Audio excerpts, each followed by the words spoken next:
ukuthi gijima amabhanoyi kamehlo phezulu kanjena.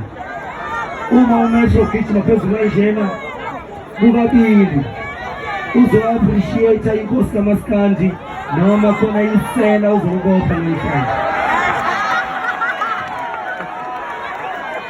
Ake sithandazele ukuthi kube khona kube ukuthi uya-appreciate umetro waseThekwini namaphoyisa. Siyabonga kwe-SAPS, siyabonga kuPresidenti, siyabonga kuhulumeni ngokuthi yakwazi ukubona into eyi-vision kaNkulunkulu emthandeni esikheni.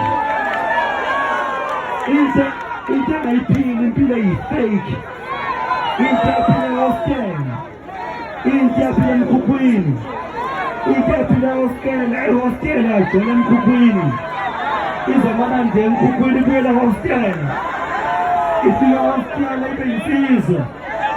Mawukuthi ngempela bafowethu uNkulunkulu uyakonfirm ukuthi kunje ngoba kunje.